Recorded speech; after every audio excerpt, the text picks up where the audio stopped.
नेपाल, हिमालय की ऊंचाइयों और नदियों से घिरा एक देश।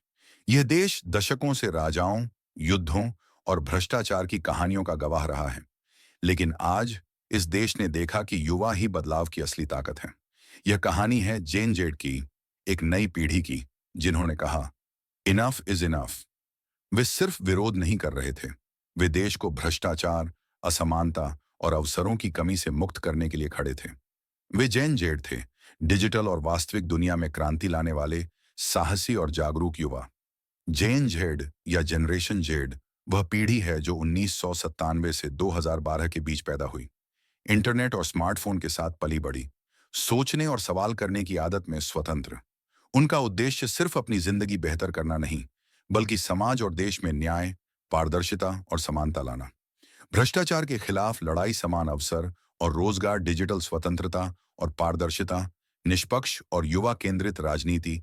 जेन जेड का यह आंदोलन केवल विरोध नहीं, बल्कि परिवर्तन और भविष्य का संदेश है। 28 अगस्त 2025 सरकार ने सोशल मीडिया ऐप्स को सूचना और प्रौद्योगिकी मंत्रालय में रजिस्टर करने का आदेश दिया। 4 सितंबर फेसबुक, एक्स और इंस्टाग्राम समेत 23 ऐप्स पर सख्त पाबंदी। युवा नाराज हुए। यह केवल ऐप्स की आजादी का सवाल नहीं था, यह सवाल था भ्रष्टाचार, असमानता और अवसरों की कमी का। 5 सितंबर जेन जेड युवाओं ने अपना रौद्र रूप दिखाना शुरू किया। वे कह रहे थे, अब और नहीं, अब पुरानी राजनीति नहीं चलेगी। 8 सितंबर की रात इतिहास बदल गया। पुलिस ने प्रदर्शनकारियों पर फायरिंग की। 19 युवाओं की मौत, 500 से अधिक घायल। लेकिन जेन जेड ने पीछे नहीं हटे। वे और संगठित और दृढ़ हुए। वे कह रहे थे, हमारा संघर्ष केवल सत्ता के लिए नहीं, बल्कि देश के लिए है। प्रदर्शनकारियों ने पूर्व पीएम झलनाथ खनाल की पत्नी पर हमला किया। शेर बहादुर देवबा के घर पर भी हिंसक विरोध हुआ। पैसे सड़क पर फेंके गए। यह लालच नहीं, नेताओं की जवाबदेही की मांग थी। जेन जी ने साबित किया कि युवा केवल विरोध नहीं कर सकते, वे सिस्टम में बदलाव लाने की शक्ति रखते हैं। केपी शर्मा ओली और पूरी कैबिनेट ने इस्तीफा दे दिया। नेपाल की कमान सेना के हाथ में चली गई। सेना प्रमुख ने युवाओं से बातचीत का ऑफर दिया। जेन जी के बिना यह बदलाव संभव नहीं था। युवा ही लोकतंत्र की धड़कन है।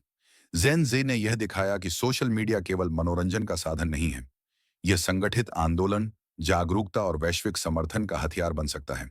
टिकटॉक, इंस्टाग्राम और ट्विटर ने आंदोलन को गति दी। युवा डिजिटल और वास्तविक दुनिया में दोनों जगह अपनी शक्ति दिखा रहे थे। नेपाल अब उस मोड़ पर खड़ा है जहां भ्रष्टाचार मुक्त शासन संभव है, महिलाओं की भागीदारी और युवाओं के रोजगार पर ध्यान दिया जा सकता है। जेन जेड ने दिखाया कि जब युवा अपनी आवाज उठाते हैं, तो कोई भी पुरानी व्यवस्था उन्हें रोक नहीं सकती। जेन जेड का आंदोलन केवल विरोध नहीं, ये नई सोच, नई उम्मीद और नए नेपाल की नींव है। नेपाल के जेन जेड युवाओं ने दिखाया कि परिवर्तन असंभव नहीं है। 19 शहीदों और 500 घायल युवाओं के बलिदान को न भूलें।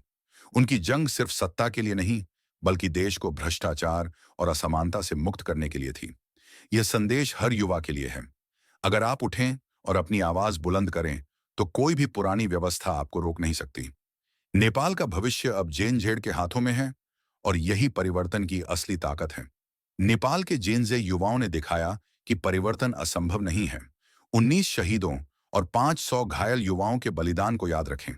उनकी जंग केवल सत्ता के लिए नहीं, बल्कि देश को भ्रष्टाचार और असमानता से मुक्त करने के लिए थी।